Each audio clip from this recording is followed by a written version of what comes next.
La plaza central del pueblo estaba envuelta en un calor seco y abrasador. Las nubes se habían disipado hacía semanas, y el sol parecía pesar sobre los hombros de cada hombre, mujer y niño allí reunido. El suelo agrietado de la plaza levantaba polvo con cada paso apresurado, mientras las miradas se dirigían a la tienda improvisada del alcalde Andrew, donde unas cestas de pan duro llamaban la atención de todos. Era el último reparto de alimentos de la semana. Las provisiones casi se habían agotado, y la esperanza parecía evaporarse junto con la última gota del pozo. La gente hambrienta formaba una fila silenciosa, pero cargada de tensión. El olor a miseria y miedo era más fuerte que el del pan. Entre los que esperaban había un joven que no estaba en la fila, Elías. Tenía solo 19 años, pero el peso de la vida lo había envejecido por dentro. Sus ojos reflejaban un silencio que no provenía de la timidez, sino de la falta de conexión. Era huérfano desde los 12 años, un superviviente desde antes de comprender lo que eso significaba.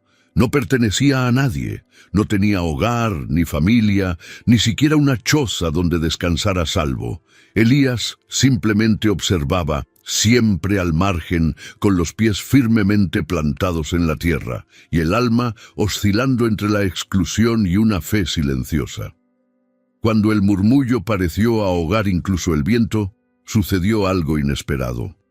El alcalde Andrew, un hombre de voz potente y mirada endurecida, salió de la tienda frunciendo el ceño. Miró la cesta de pan, contó rápidamente los pocos panes que quedaban y, girando el rostro dramáticamente, señaló directamente a Elías, que estaba recostado a la sombra de un árbol seco. Fue él, fue ese muchacho que robó el pan de la reserva. Lo vi merodeando por la noche, fue él. La plaza tembló. No había pruebas, ni testigos, solo la palabra de un hombre poderoso contra la figura solitaria de un joven anónimo, desprotegido e indefenso. Algunos vacilaron, pero el hambre nublaba el juicio. Una mujer gritó: «Siempre es él, siempre está merodeando, nunca ayuda a nadie». Otra susurró: «Tiene cara de desgracia». Y así, en segundos, la sospecha se convirtió en certeza. Un grupo de niños empezó a recoger piedras, imitando a los adultos. Elías no se movió, ni siquiera replicó, solo bajó la mirada. Ya sabía lo que iba a pasar. Las palabras del alcalde enardecieron a la multitud. La ira se propagó como la pólvora. Personas que jamás habían dirigido la palabra a Elías comenzaron a gritarle insultos. Una mujer le arrojó un cuenco vacío. Un hombre con sombrero de ala ancha intentó empujarlo con su bastón. Y entonces llegó la orden: «Fuera de aquí, ladrón. No queremos gente como tú entre nosotros». Elías no se resistió. Simplemente se dio la vuelta y echó a andar, mientras la multitud lo seguía entre gritos y burlas. Le lanzaron piedras, no con la fuerza suficiente para herirlo gravemente, pero sí para humillarlo. El dolor que sentía, sin embargo, no provenía de su cuerpo. Provenía del abandono reiterado, de la etiqueta de indeseado que lo había perseguido desde la infancia, de la certeza de que nadie jamás lo defendería. El alcalde, satisfecho, dio la espalda.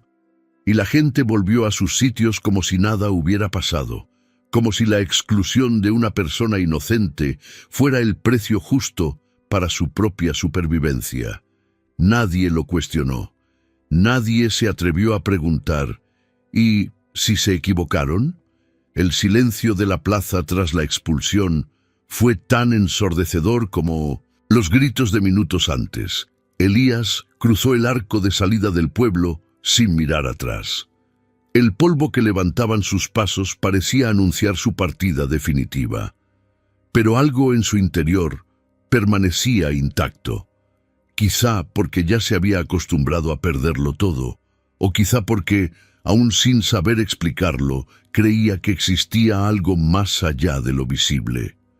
Mientras caminaba sobre las piedras del camino seco, con el estómago vacío y el pecho oprimido, algo en la tierra pareció murmurar.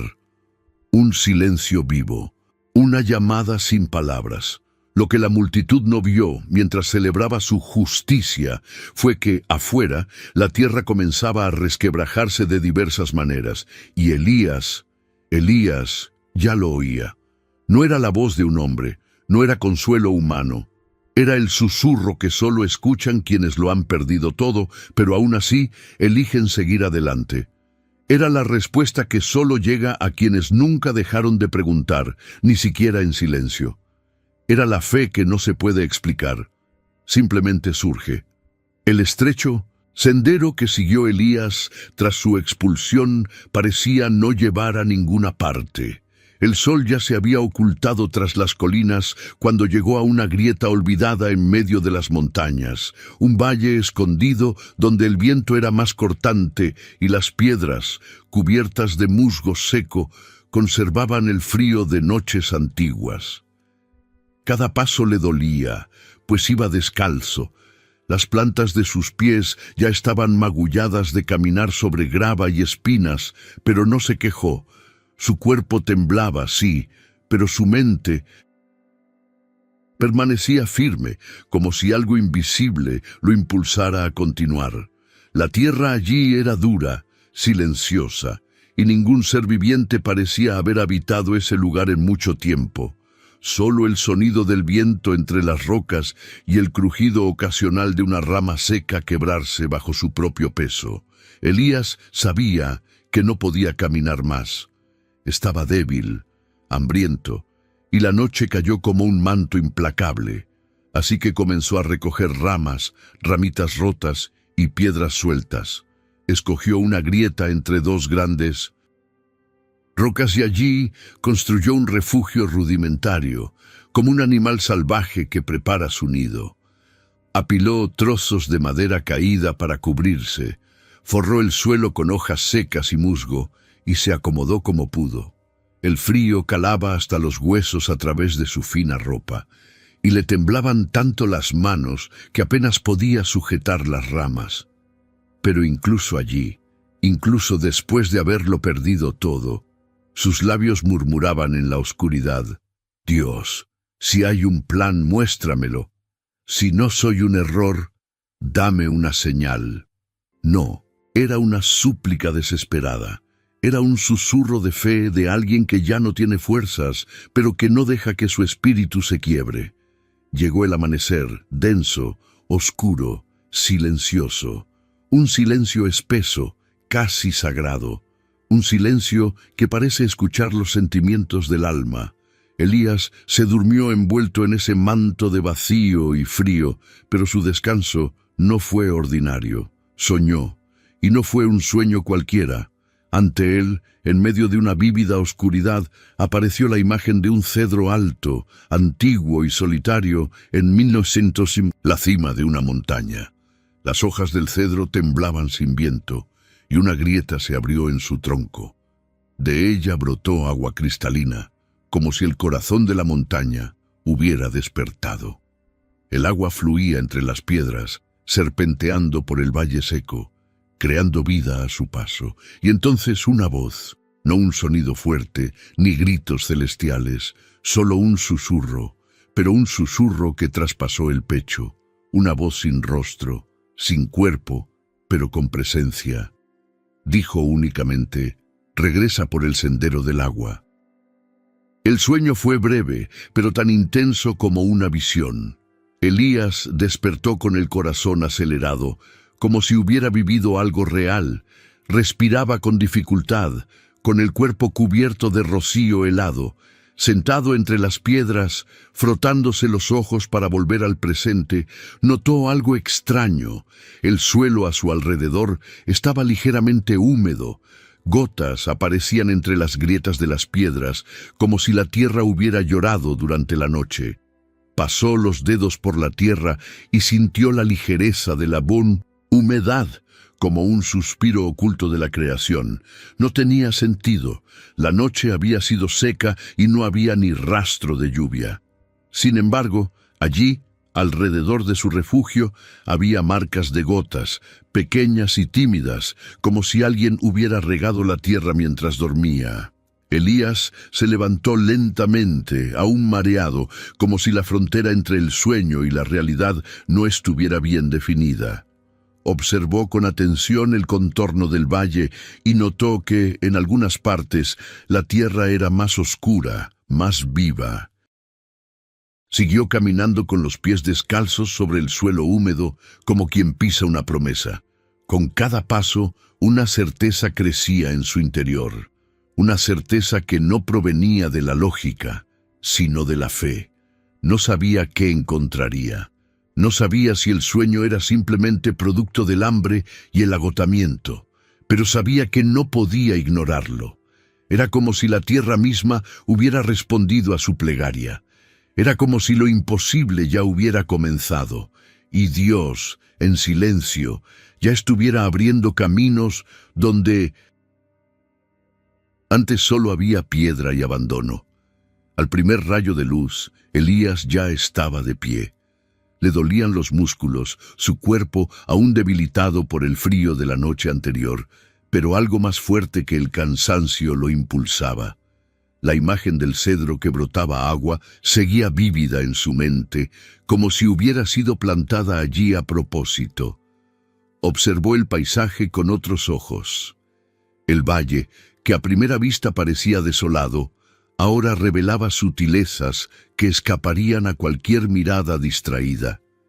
Ciertas zonas de tierra eran ligeramente más oscuras, como si algo intentara brotar de la tierra reseca. Pequeñas grietas, rastros de humedad entre las piedras, distintos olores en el aire. Elías siguió estas pistas como quien sigue una promesa invisible. Caminó con cuidado, sintiendo bajo sus pies descalzos la diferencia de textura entre las zonas áridas y aquellas que discretamente guardaban señales de vida. Se arrodilló cerca de una de esas grietas. No se arrodilló como quien explora, sino como quien reza con las manos, y al tocar la tierra sus dedos sintieron algo fresco, un soplo de esperanza. Cavó allí, primero con delicadeza, luego con urgencia. La arcilla era más densa, y entre las piedras brotó un tímido hilo de agua que corría como si huyera del mundo. Elías pegó el rostro al agua para verla de cerca. Era real, agua, limpia, fría, oculta como un secreto custodiado por el mismo corazón de la montaña. Se sentó un instante, jadeando, mirando el hilo de agua como si vislumbrara una respuesta. No era un manantial, no era abundante, pero era suficiente para empezar. Y donde hay un comienzo, hay un camino. Con las manos heridas comenzó a cavar. Usó ramas como palas, apiló piedras para contener el agua, formó sencillos canales con arcilla, guiándola hacia el centro del valle. Cada gesto era lento, tosco, pero cargado de significado. No había nadie para verlo, nadie para aplaudir, pero había un propósito, y eso era más de lo que Elías jamás había tenido. El trabajo era duro. El sol abrasador secaba el sudor antes de que pudiera gotear. Sus manos, cortadas por las piedras, formaban costras de sangre que se mezclaban con el barro. Aún así, Elías no se detuvo. Su cuerpo actuaba con disciplina, pero su espíritu se guiaba por la fe. No la clase de fe que espera señales del cielo, sino la que insiste en actuar incluso cuando todo parece absurdo. La fe que excava sin saber si encontrará algo. La fe que construye sin público. La que sigue sin mapas. Elías había sido rechazado por una comunidad que no veía su valía, pero allí, entre piedras y barro, se sentía completo. Era necesario. Era un instrumento.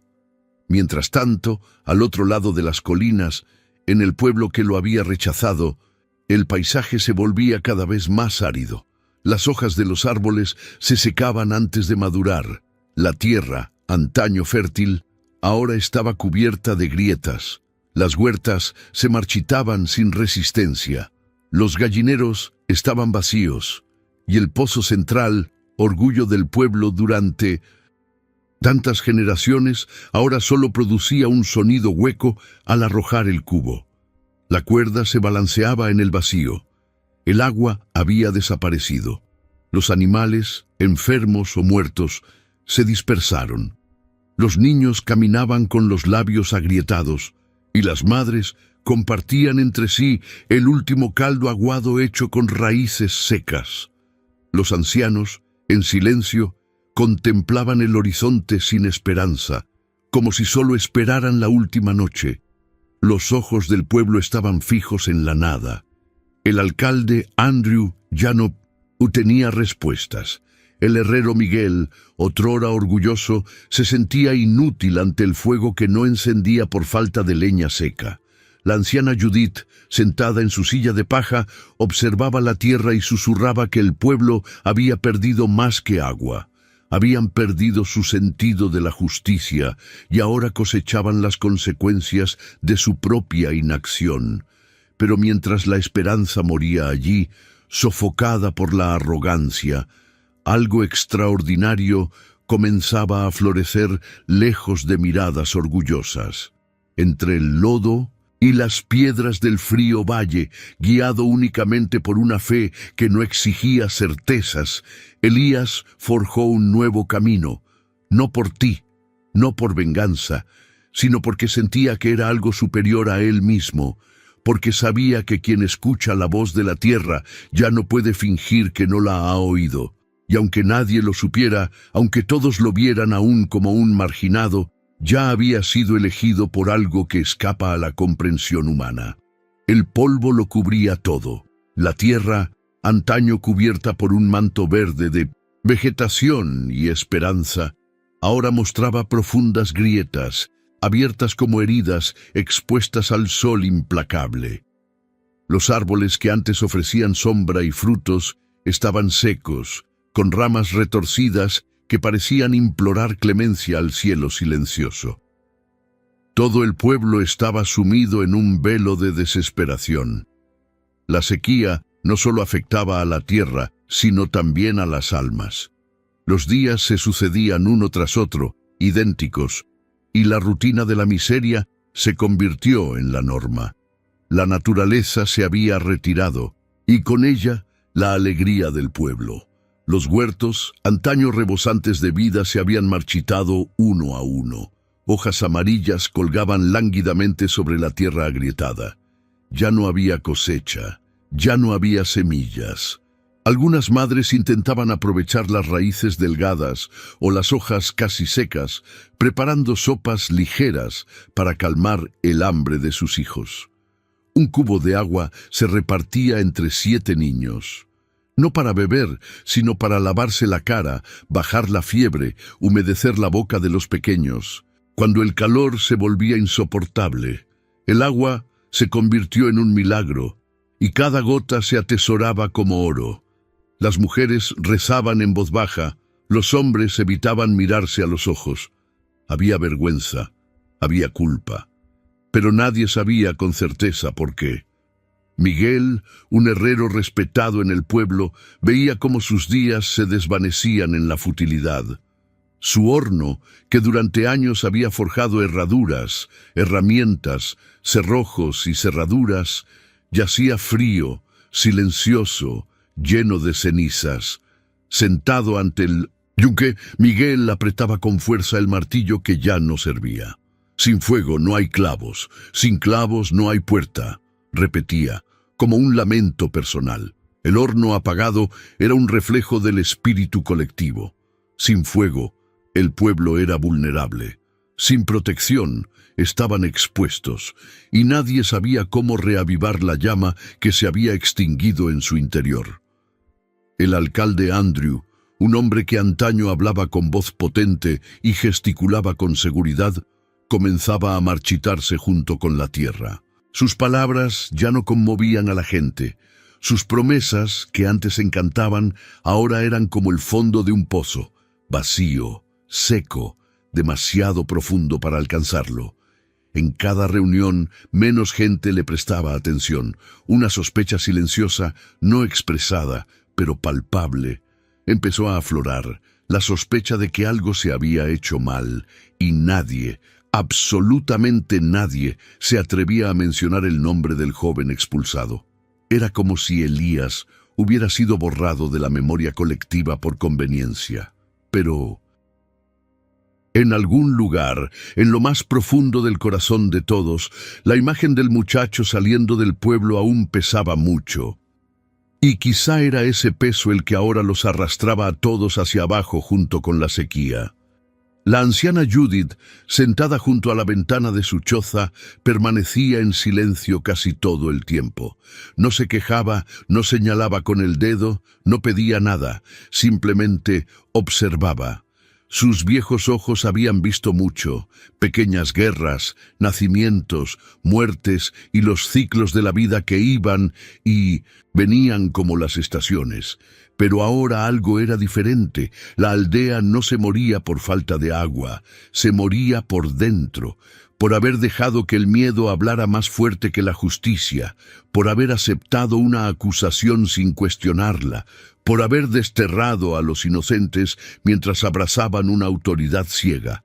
Por eso, al ver a la gente marchitarse como hojas, Judith murmuró algo que nadie entendió del todo. No es el agua lo que falta, es el corazón. Sus palabras se las llevó el viento seco, pero su eco permaneció, porque todos lo sabían, aunque no lo dijeran. El tiempo transcurrió un poco más, como si no hubiera prisa por salvar, hasta que algo distinto sucedió. En una sofocante tarde, cuando hasta los pájaros habían abandonado el cielo, la tierra tembló levemente. No era un temblor de miedo, ni de destrucción. Era casi imperceptible, pero suficiente para despertar los sentidos adormecidos por la monotonía del sufrimiento. Los niños, siempre más atentos a lo que los adultos ignoran, fueron los primeros en notarlo. Corrieron al centro del pueblo, descalzos y con los ojos muy abiertos, señalando las piedras del lecho seco del río. Se oyó un sonido nuevo, casi un susurro, como si la tierra misma volviera a respirar. Y en ese instante, aunque nadie sabía aún cómo explicarlo, una nueva esperanza comenzó a circular entre los escombros de la desesperación. Algo se acercaba, y no venía de donde solía venir. El sonido surgió como un susurro desde las entrañas de la tierra. Un murmullo suave, casi imperceptible, que serpenteaba entre las piedras, que durante semanas no habían vislumbrado ni un atisbo de esperanza. Al principio creyeron que era una ilusión, el tipo de delirio nacido de la sed prolongada y la espera que corroe desde dentro. Pero no. Las piedras comenzaron a brillar bajo la luz difusa de la mañana, reflejando pequeños arroyos de agua que se filtraban por los surcos de la antigua roca madre del pueblo. El suelo, antaño duro como el hierro, ahora se convertía en arcilla, y la arcilla, aunque sucia a simple vista, era allí el tejido del milagro. Los niños fueron los primeros en tocarla. Corrieron gritando, ya no por miedo ni hambre, sino por asombro. Algunos se arrodillaron y sumergieron las manos en el agua cristalina que fluía en pequeños arroyos, como si tocaran un río sagrado. Una niña de largas trenzas comenzó a recoger agua en un viejo cubo, mientras su hermana menor se mojaba los pies y reía por primera vez en días. Aquella agua no provenía del pozo, ni de ningún cubo traído de lejos. Brotaba de la tierra misma, inesperada, como el perdón. Las madres aparecieron en las puertas de las chozas y al ver a sus hijas jugando con el agua, corrieron con paños, cubos y palanganas, algunas llorando sin saber muy bien por qué. No era solo sed, Era el alivio de un pueblo que había dejado de creer y que ahora se sorprendía por algo que nadie había pedido en voz alta, pero que todos, en el fondo, aún anhelaban. El agua no llegaba a borbotones. Era sutil, constante, siguiendo un camino que parecía trazado antes de que nadie naciera allí. Corría entre piedras cuidadosamente colocadas, sorteaba sabiamente los obstáculos y se extendía en pequeñas bifurcaciones. Esto fue lo que llamó la atención del herrero Miguel. Él, que durante días había pasado sus tardes sentado en silencio ante su horno apagado, se acercó a los canales recién regados con ojos atentos. Se arrodilló. Deslizó lentamente los dedos por la arcilla húmeda que daba forma al cauce del agua, y allí, grabadas en las paredes de tierra, había marcas claras, huellas dactilares, dedos humanos, heridas, profundas, precisas. Alzó la vista y dijo con la voz ronca de quien carga con la culpa: «Estas manos son de Elías. Él cavó esto, con sus dedos, piedra a piedra, arcilla a arcilla». Un profundo silencio se apoderó del pequeño grupo reunido en torno al milagro. Un silencio no de incredulidad, sino de reconocimiento. Todos sabían lo que significaban esas palabras. El muchacho que había sido expulsado, humillado y olvidado, no solo estaba vivo, había trabajado en secreto, con la fuerza de quien jamás se rinde, y más aún, había devuelto la vida a la tierra. Nadie lo vio, nadie lo ayudó, nadie se lo pidió, pero lo hizo, y ahora todos se enfrentaban a lo que no podían negar. La anciana Judith, con pasos lentos y firmes, se acercó al canal principal. Sus ojos, que guardaban la memoria de 3 generaciones, se fijaron en el agua. Se arrodilló con dificultad, sumergió su mano temblorosa y, sintiendo la frescura, cerró los ojos. Entonces, alzando la voz con serenidad, dijo lo que muchos pensaban, pero no se atrevían a decir: «Fue Dios, y Él usó a aquel a quien rechazasteis». Sus palabras resonaron en el aire como un trueno silencioso. No las pronunció para acusar, sino como una observación, como la de quien reconoce la obra invisible de algo superior. Los rostros de los aldeanos palidecieron. Algunos bajaron la cabeza. Otros, avergonzados, miraron al suelo. El milagro no los enalteció, sino que los desenmascaró. Dejó al descubierto su precipitación al juzgar, su cobarde silencio, su inacción colectiva. Elías no regresó para señalar con el dedo, no buscó reconocimiento, no exigió justicia, simplemente cavó, en silencio, porque sabía que a veces la verdadera vocación no grita, sino que susurra, y quienes escuchan no necesitan aplausos, solo necesitan obedecer. Pero el orgullo, incluso ante las pruebas, persistía. El alcalde Andrew, observando desde lejos, mantenía el ceño fruncido. Apretaba los puños, visiblemente molesto por el creciente revuelo en torno al nombre de Elías. Amenazaba su posición, su autoridad, su control sobre la gente, y hombres como él no se doblegan ante la verdad sin antes intentar distorsionarla. Tras bambalinas de la euforia, mientras las madres daban gracias entre lágrimas, Andrew ya tramaba cómo cambiar la narrativa, porque cuando el poder se siente amenazado por un milagro, intenta convertirlo en una farsa, y nadie allí lo sabía aún, pero lo que estaba en juego ahora no era solo el agua, era la verdad, y cómo sería reconocida o enterrada una vez más. El murmullo del pueblo creció con la fuerza de una inundación silenciosa.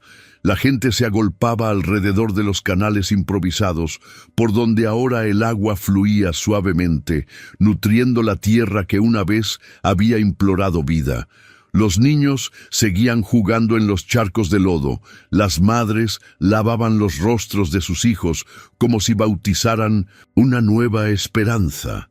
y los hombres observaban en silencio el curso del agua, tratando de comprender lo que realmente había sucedido. Fue en esta atmósfera de conmoción y sorpresa que emergió el alcalde Andrew, bajando de la cima de la colina, donde su imponente casa permanecía intacta, mientras todo a su alrededor se desmoronaba. Vestía su atuendo autoritario habitual, chaleco oscuro, sombrero impecable y botas limpias. Su postura era erguida, su rostro meticulosamente limpio y su sonrisa ensayada. Se acercó a la gente con pasos calculados, fingiendo modestia, como quien llega para compartir buenas noticias, no para apropiárselas. Al sentir sus miradas, alzó la voz con firmeza. Estos canales, estas vías fluviales, las construí hace meses, preví la sequía, trabajé en secreto, todo para protegerlos, confíen en mí. Por un breve instante reinó el silencio. Un silencio denso, cargado de desconfianza. Las palabras del alcalde quedaron suspendidas en el aire como cenizas sin asentarse. No hubo aplausos, ni una sola expresión de gratitud, solo miradas duras e inquietas. La gente, que durante tanto tiempo se había inclinado ante las palabras de Andrew, ahora vacilaba. Era como si un velo hubiera caído. Algo no andaba bien. Los canales estaban recién abiertos, la arcilla aún húmeda, las huellas de manos aún visibles, y el rostro impoluto del alcalde contrastaba con el trabajo arduo que este milagro requeriría. Los hombres comenzaron a cuchichear entre sí. Las preguntas susurradas tomaron forma. «Si fue él, ¿dónde están los callos?», murmuró un campesino. «¿Por qué no avisó a nadie antes?», comentó otro. Las mujeres, que conocían bien las manos callosas de quienes siembran, lavan y crían ganado, miraron las manos del alcalde como buscando en ellas alguna señal de verdad. Pero solo vieron piel tersa, uñas limpias, dedos sin marcas, y eso hablaba más que cualquier palabra. Fue entonces cuando Miguel, el herrero, dio un paso al frente. Su ropa estaba cubierta de ceniza y barro, su rostro marcado por el humo del horno, aunque ya apagado. Su voz resonó firme, sin ira, sino con una claridad propia de los justos. «Andrés, nunca te has ensuciado las manos por nadie. Estos canales los cavó Elías, el muchacho al que expulsaste. Está vivo, y fue él quien salvó a este pueblo». El silencio que siguió a sus palabras fue aún más profundo, no de duda, sino de comprensión. La multitud no respondió con gritos ni con ira, solo sintió. La verdad no necesitaba ser defendida con vehemencia, solo necesitaba ser proclamada. Andrew intentó sonreír, intentó replicar, pero su mirada vaciló. La seguridad que lo acompañaba se disolvió como sal en el agua. Se giró, buscando apoyo en las miradas que antes lo habían obedecido sin rechistar, pero solo encontró expresiones neutras, ojos fijos, silencios elocuentes. La gente ya no era la misma. Algo había cambiado. No solo fluía el agua de forma distinta, también lo hacía el sentir colectivo, y el nombre de Elías, que hasta hacía poco había sido sinónimo de desgracia y sospecha, ahora se murmuraba con respeto. Un trueno retumbó con fuerza en el cielo, un sonido profundo, casi sagrado. La tierra tembló levemente, como para confirmar la denuncia de Miguel. El cielo, hasta entonces despejado, comenzó a oscurecerse. Nubes oscuras se formaron sobre las montañas y el viento arreció. El olor a lluvia impregnó el aire. El trueno no se interpretó como una amenaza, sino como una advertencia. Algo grande se acercaba, y esta vez no era un castigo, era una revelación. La gente empezó a moverse, preocupada por la tormenta que se acercaba. Algunos corrieron a cubrir las ventanas, otros reunieron a sus hijos, pero había algo más allá del miedo. Era como si todos, al mismo tiempo, se dieran cuenta de que estaban a punto de presenciar con sus propios ojos el desenlace de algo mucho mayor de lo que jamás hubieran imaginado. Y fue en ese preciso instante cuando el viento dobló las ramas secas y el trueno anunció su llegada, que apareció Elías, sin anunciarse, sin llamar la atención. Simplemente surgió en medio del sendero que conducía al valle. Su ropa estaba empapada de barro, su rostro cubierto de sudor y polvo, y sus ojos reflejaban la serenidad de quien sabe que no necesita justificarse. No pronunció ni una sola palabra, e incluso en silencio, su presencia hablaba más que cualquier discurso. El cielo se desplomó sobre el valle con un peso ancestral, como si la tierra por fin estuviera lista para escuchar todo lo que el cielo había estado absorbiendo en silencio.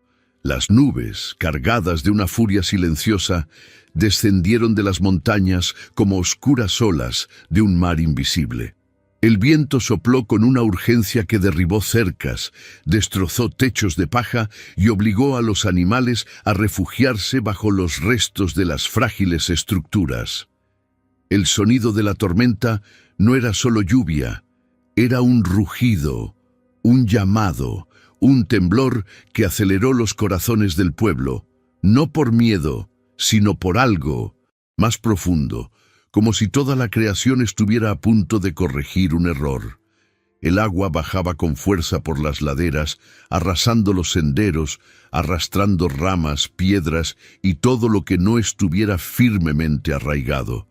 Los cauces que antes fluían apaciblemente ahora estaban en peligro. La tierra blanda estaba resbaladiza, y los surcos por donde corría el agua comenzaron a ensancharse más de lo necesario, poniendo en riesgo el trabajo que había alimentado la esperanza de los últimos días. El lodo se acumulaba en las orillas, y el riesgo de un derrumbe total parecía inevitable. La gente corría de un lado a otro, intentando proteger sus casas, cubrir el grano, sujetar a los niños y evitar que los pequeños arroyos se convirtieran en un monstruo incontrolable. Fue en medio de aquel caos cuando apareció Elías. Su cuerpo emergió al borde del valle, donde el campo se curva entre el final del bosque y el comienzo del pueblo.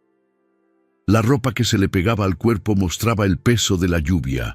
El barro en sus tobillos delataba la distancia recorrida, pero su mirada era tan firme como una piedra en medio de la corriente. No habló, no pronunció discursos, no levantó las manos para llamar la atención. Simplemente caminó hacia los canales, analizando cada detalle con la mirada de quien ya lo había previsto todo. La tormenta rugía a su alrededor, pero él permaneció concentrado, como si escuchara otra voz. Una voz que nadie más oía, pero que indicaba claramente lo que había que hacer. Elías se acercó a un lugar donde el agua amenazaba con inundar una choza y señaló con su mano manchada de barro un montón de piedras. 3 hombres lo vieron y, sin dudarlo, corrieron hacia allí y comenzaron a apilar las piedras como si ya supieran lo que iba a suceder. En otro momento, Elías miró a un grupo de niños e hizo un gesto sencillo y directo con los dedos. Ellos lo entendieron. Empezaron a recoger guijarros y ramas, llevándolos apresuradamente hacia donde los adultos construían las barricadas. Las mujeres, instintivamente, arrancaron cortinas, sábanas viejas y ropa manchada para contener el lodo que amenazaba con desbordar el canal principal. Algunas corrieron a las casas a buscar cuerdas, otras formaron una cadena humana de apoyo entre el canal y el granero, donde se almacenaban las semillas salvadas recientemente de la sequía. En pocos minutos, todo el pueblo se puso en movimiento, no por orden ni por pánico, sino por armonía. Y el centro de esa armonía era aquel joven que había sido rechazado, humillado, desechado. Nadie preguntó quién era, nadie debatió si debían obedecerle o no. Elías no pidió nada, Simplemente actuó, y la gente lo siguió. Miguel, el herrero, fue el primero en darse cuenta de lo que sucedía. Se detuvo un instante, con las manos apoyadas en las rodillas, sin aliento. Observó a Elías caminar entre los escombros con paso firme, haciendo pequeños gestos con las manos, señalando, indicando, guiando. Él era quien estaba al mando, aunque nunca había exigido ese puesto. Él era quien daba instrucciones sin alzar la voz, quien inspiraba confianza sin palabras. Él era quien mantenía al pueblo unido en medio de la tormenta. La anciana Judith, desde su ventana parcialmente desgarrada por el viento, vio lo que nadie nombraba, pero todos sentían. Sus ojos se llenaron de lágrimas, no solo por la lluvia que inundaba su casa, sino por la claridad de aquel momento. Elías había regresado, y nadie se atrevía a rechazarlo. Sin darse cuenta, todos lo obedecían, porque en ese instante, cuando todo amenazaba con derrumbarse, fue su fe silenciosa la que sostuvo lo que quedaba de esperanza, sin cargo, sin título, sin palabras. Elías ya los guiaba, y el pueblo, incluso sin comprender, ya lo seguía. La lluvia cesó con la misma intensidad con la que había llegado, sin transición. El cielo, antes cargado de truenos, se despejó lentamente, como si retrocediera en señal de respeto ante lo que acababa de suceder. Las densas nubes se disiparon y una suave luz comenzó a filtrarse entre las montañas, iluminando el valle con un silencioso resplandor de renovación. La tierra empapada respiró. Los charcos reflejaban el cielo despejado, y los árboles, bañados por la tormenta, lucían un verde más denso y vibrante, como si hubieran despertado de un largo letargo. Pero lo más impresionante no era el estado de la naturaleza, sino el estado de las cosas que no habían sido destruidas. Ninguna casa había sido arrasada. Ningún jardín había sido destruido por la inundación. Los muros de contención improvisados de barro y piedra se mantenían firmes como baluartes invisibles. Los canales excavados por Elías habían resistido la furia de las aguas, guiando el flujo con precisión y desviando lo que podría haber sido la ruina del pueblo. Era como si el valle hubiera sido protegido por algo que trascendía el esfuerzo humano. Y, en cierto modo, así había sido.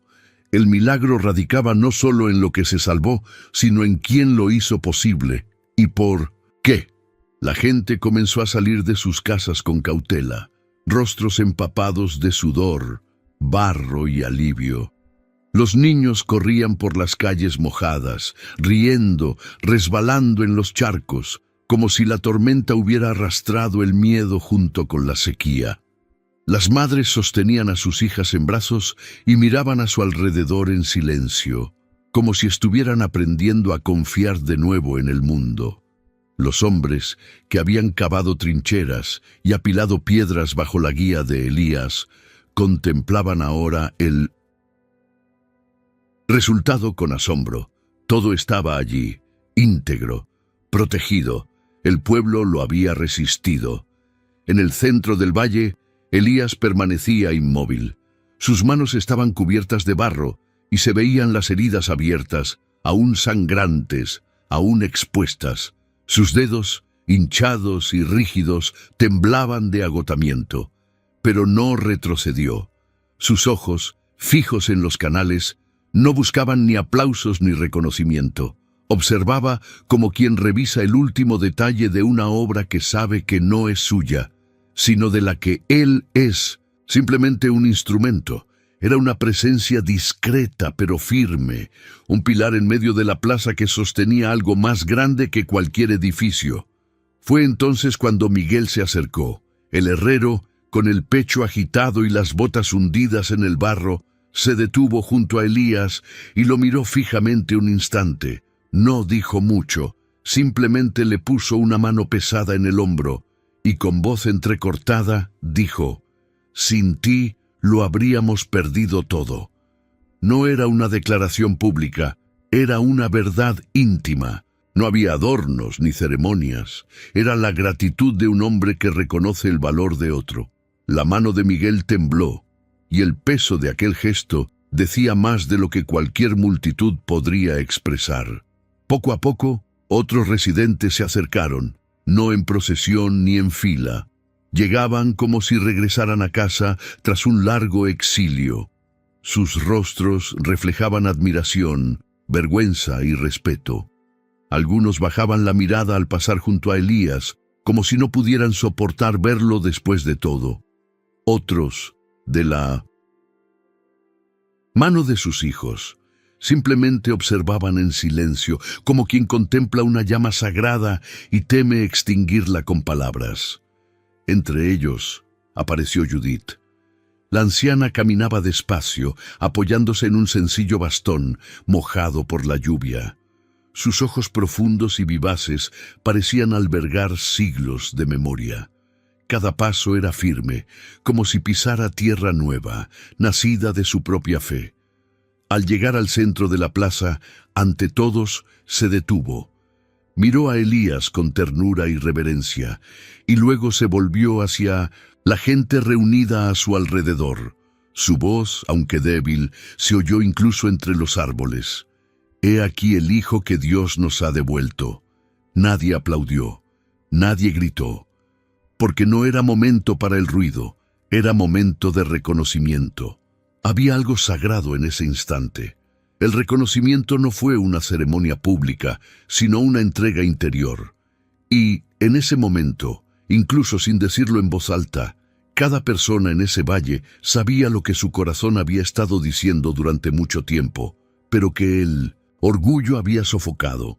Elías era el elegido, no por decreto, no por posición, sino porque en silencio, cuando todos le dieron la espalda, él permaneció. Y fue esa permanencia, esa entrega silenciosa, lo que ahora lo sostenía. Pero faltaba un paso.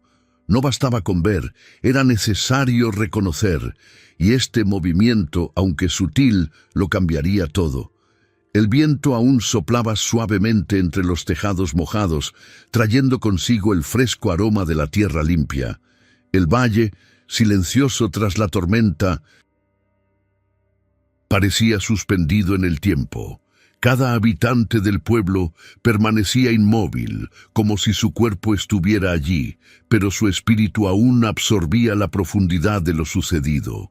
Las aguas fluían apaciblemente por los canales reforzados, como testigos discretos de todo lo que se había salvado y de todo lo que había cambiado.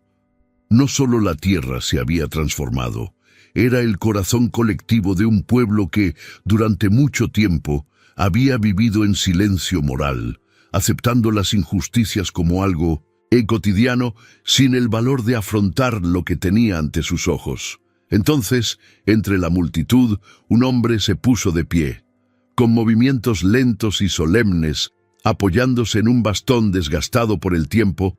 El anciano Tomás emergió de la sombra de la higuera junto a la plaza y caminó hacia el centro del círculo que se había formado espontáneamente alrededor de Elías. Era el habitante más anciano del pueblo.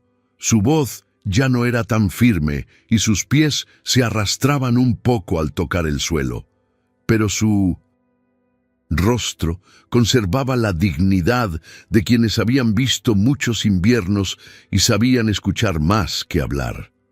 Sus ojos, aunque cubiertos por la bruma de la edad, estaban húmedos, no solo por la lluvia que aún goteaba de los tejados, sino por algo más íntimo, la vívida percepción de haber presenciado algo excepcional.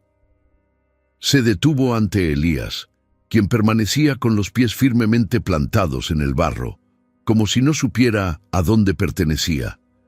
El silencio era tan denso que se podía oír el leve crujido del bastón al clavarse en la tierra. Tomás alzó el rostro y con la voz quebrada por la emoción dijo: «Hoy he visto un milagro caminar entre nosotros». Sus palabras no iban acompañadas de una emoción explícita. Nadie gritó, nadie aplaudió, pero los ojos se llenaron de lágrimas, porque no era solo una frase hermosa, era una confesión colectiva. El anciano, que había vivido tantos ciclos del pueblo, declaraba ante todos que lo extraordinario había elegido una forma humana, sencilla, cubierta de barro, con manos heridas y un nombre: Elías. Sin prisa, Tomás se quitó de la espalda el sencillo bastón de consejo, un bastón de madera oscura, tallado por sus antepasados y transmitido de generación en generación como símbolo de liderazgo. No era un objeto de poder, sino de responsabilidad. Aquel bastón lo habían portado hombres buenos y también hombres débiles. Su madera conocía el peso de la vanidad y el alivio de la humildad. Cuando Tomás extendió el bastón hacia Elías, el gesto detuvo el tiempo. Nadie allí había presenciado jamás una entrega semejante en una plaza pública. Todos sabían lo que significaba. Era más que un gesto simbólico. Era la renuncia de un anciano sabio y la aceptación del nuevo camino que el pueblo debía seguir. Pero Elías, al ver el bastón ante él, no extendió las manos de inmediato. Su cuerpo vaciló. Sus ojos buscaron los de Tomás, como preguntándole si aquello era realmente para él. Luego se posaron en la gente, la misma gente que lo había expulsado, acusado sin pruebas, apedreado con el peso de la cobardía colectiva. Había una pregunta silenciosa en su mirada. ¿Estás seguro? Y entonces una mano arrugada y firme tomó la suya. Era Judith, la anciana que nunca lo había olvidado, que había hablado de Dios cuando nadie más se atrevía, que había reconocido su valía mucho antes que los demás. Con una mirada tierna y una voz baja pero firme, le susurró para que solo él la oyera. No es poder, es responsabilidad. Y tú ya la llevas en tu corazón. Estas palabras doblegaron la resistencia interior de Elías. Extendió las manos no como quien acepta un título, sino como quien abraza una misión. Cuando sus dedos tocaron la madera desgastada del bastón, algo invisible recorrió a la gente. Un suspiro, un escalofrío, una especie de revelación.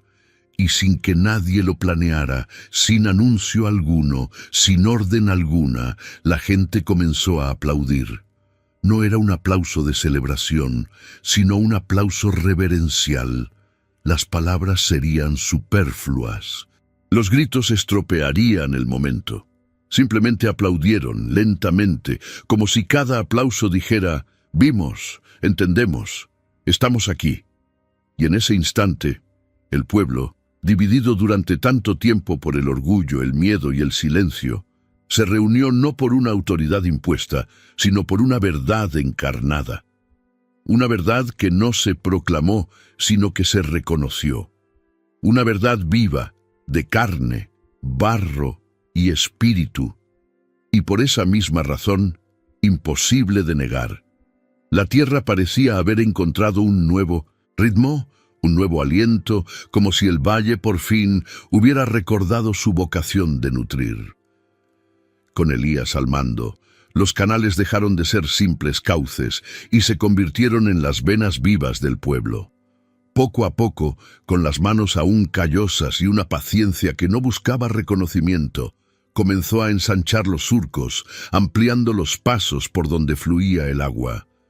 No había grandes planes, ni proyectos diseñados con palabras rebuscadas. Elías simplemente observaba el movimiento de la tierra, escuchaba el sonido del agua al chocar contra las piedras y, con ello, sabía exactamente dónde tocar, dónde cavar, dónde dejar que la vida renaciera. Los vecinos, acostumbrados antes a esperar, comenzaron a participar, no porque los hubieran convocado, sino porque algo había despertado en su interior. Trabajaron codo con codo, como si ya hubieran comprendido que la reconstrucción de aquel lugar era también la reconstrucción de sí mismos. Los huertos, ahora bien regados, florecieron con vigor. Las semillas, antes enterradas con recelo, germinaron con avidez. Calabazas, tomates, hojas verdes y raíces firmes se extendieron por los patios. La colorida tierra cultivada parecía ser la respuesta más visible a lo que antes solo se había visto en los ojos de los niños. La certeza de que el valle, por fin, estaba vivo. La transformación, sin embargo, no se limitó a la tierra, sino que se extendió a las relaciones. Los conflictos que antes surgían con facilidad, desacuerdos por tierras, rumores, a susurros, acusaciones infundadas, comenzaron a desaparecer.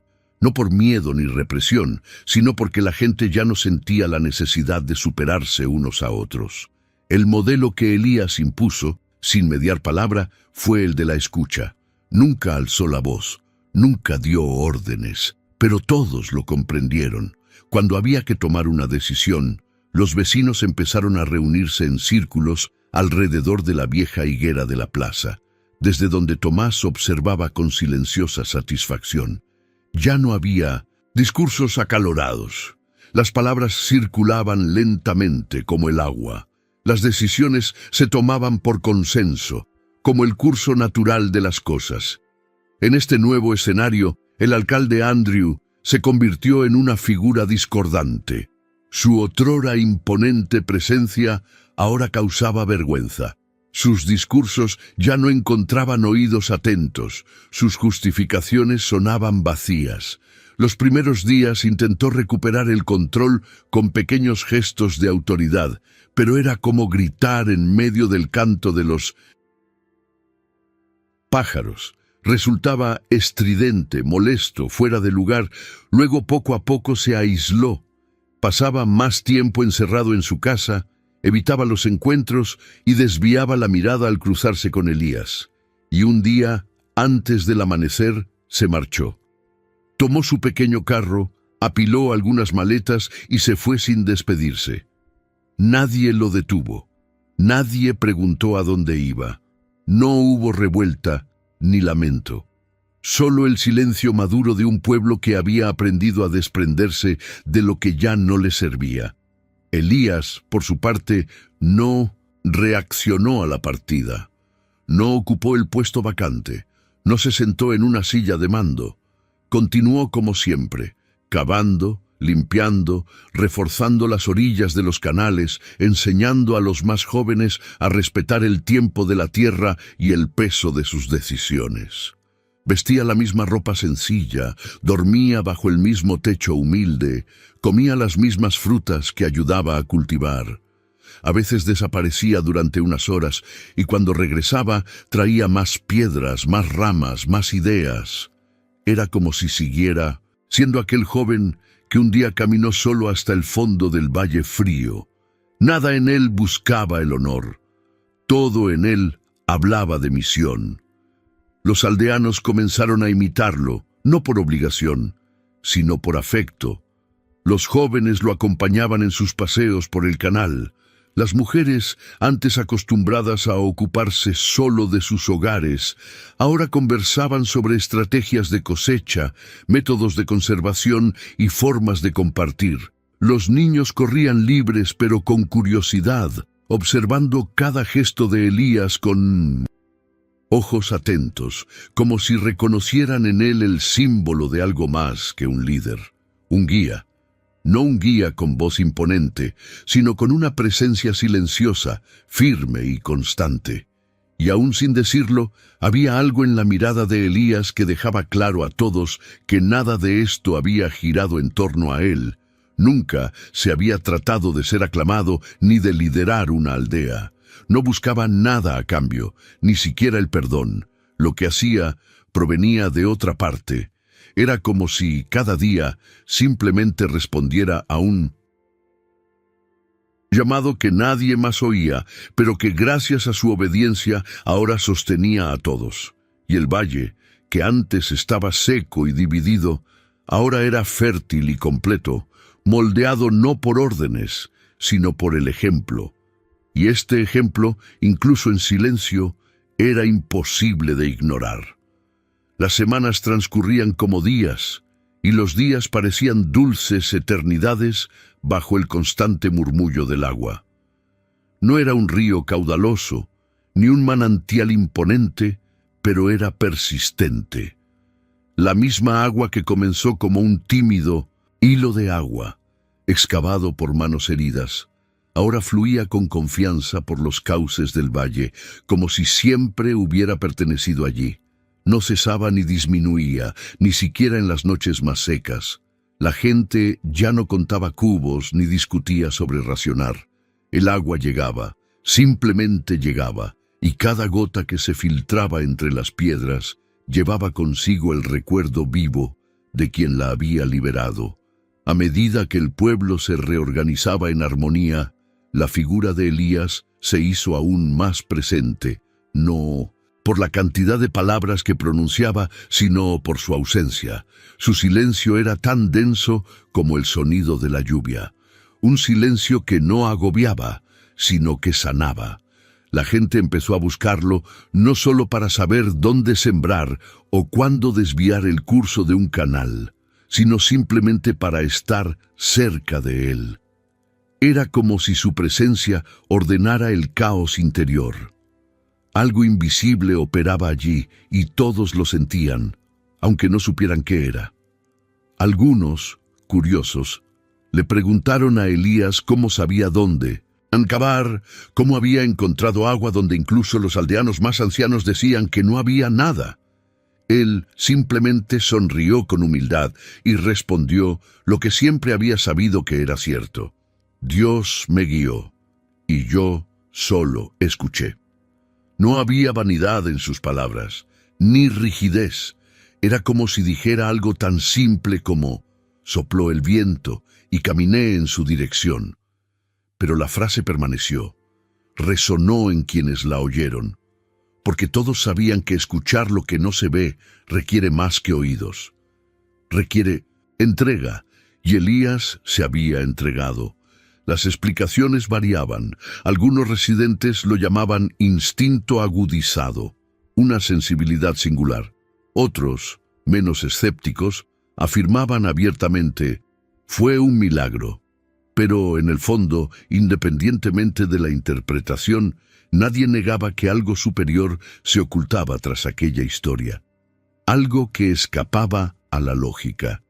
Era como si un hilo invisible hubiera conectado a Elías con un propósito, y ese propósito ahora se manifestaba en forma de vida para todos. El valle, que antaño había sido un lugar de abandono, se había convertido en un recordatorio de que lo invisible a veces es más real que lo concreto.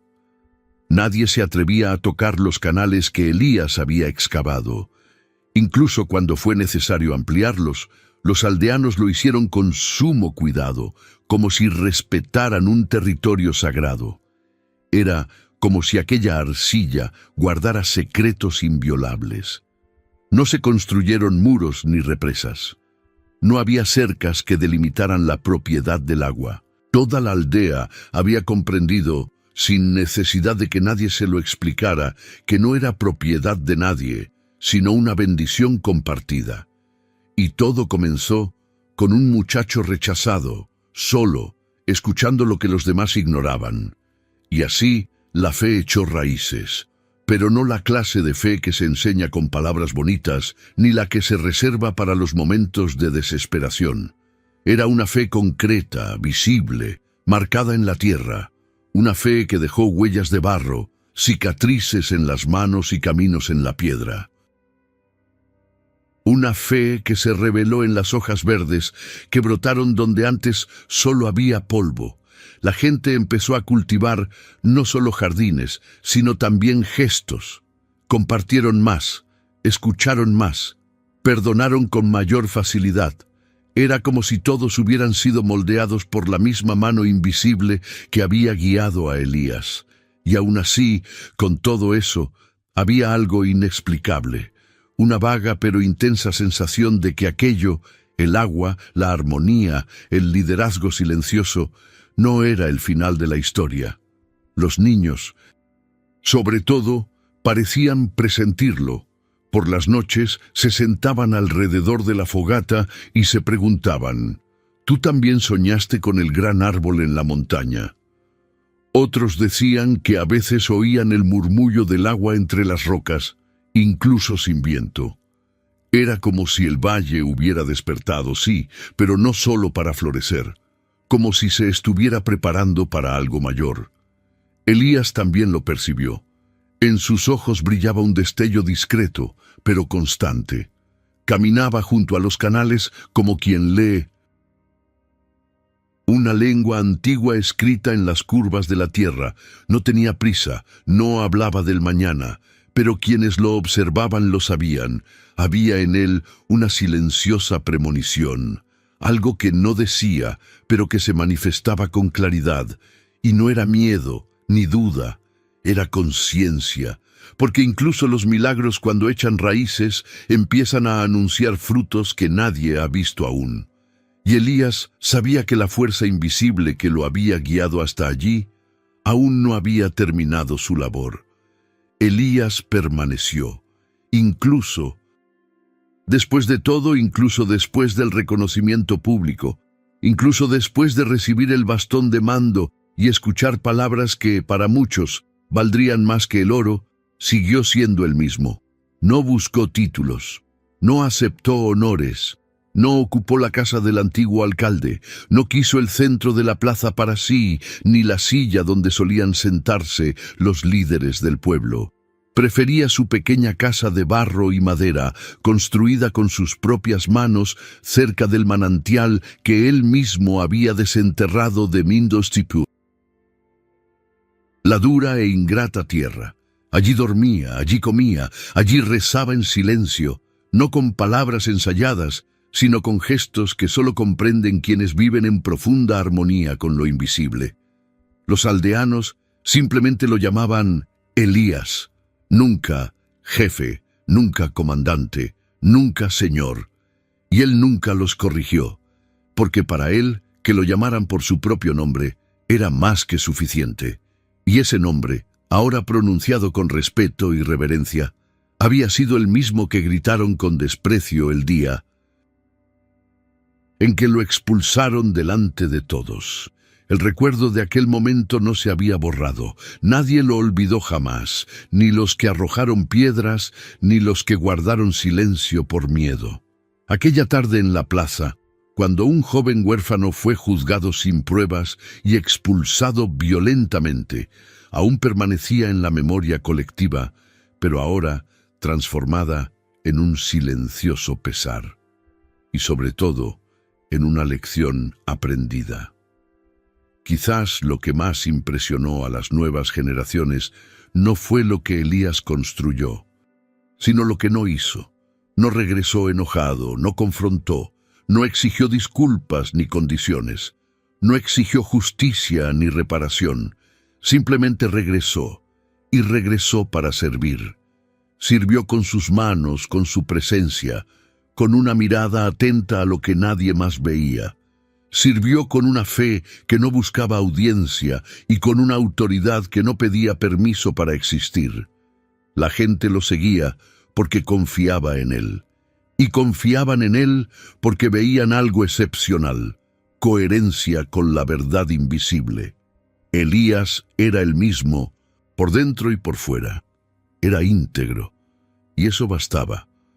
No era raro verlo, al final de la tarde, sentado junto al canal, observando el fluir del agua como si conversara con un viejo amigo. A veces, los niños se acercaban a hacerle preguntas y él respondía con historias sin héroes, donde el milagro siempre surgía del lodo, entre las piedras, donde nadie se atreve a excavar. Otras veces, simplemente escuchaba. Escuchaba a los ancianos, escuchaba a los campesinos, escuchaba el silencio. Y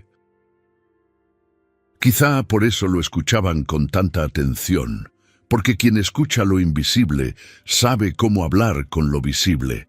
Algunos vecinos aún comentaban, de vez en cuando, cómo había empezado todo. Decían, el recuerdo más vívido que tengo de Elías no es el de él con su vara en la mano, sino el de él abandonando el pueblo cabizbajo, entre los gritos de quienes hoy se postran para escuchar su opinión. Otros añadían, y lo más increíble fue que regresó solo, sin pedir nada, sin demostrar nada, y solo por eso Dios ya lo había honrado. Y así fue. Dios no habló con truenos, no abrió los cielos en llamas, no envió señales deslumbrantes, no se manifestó con relámpagos. Dios simplemente permitió que el mundo viera lo que el cielo ya había decidido en silencio. Lo que le sucedió a Elías fue una elección divina que no requería alarde. Fue un testimonio discreto, profundo e innegable. Prueba de que hay personas que no necesitan imponerse para ocupar el lugar que les ha sido otorgado por algo superior. El tiempo pasó, el valle floreció, la aldea se transformó en un lugar de sabiduría y cosecha, y Elías permaneció allí, entre las piedras y los surcos, como una raíz viva de la historia que nadie se atrevía a distorsionar. Un recordatorio constante de que la verdadera justicia no se alcanza mediante la fuerza, sino mediante la fidelidad a lo invisible y verdadero. Si esta historia te ha conmovido profundamente, suscríbete al canal. Y si crees que aún hay más milagros escondidos en el silencio, entonces quédate con nosotros.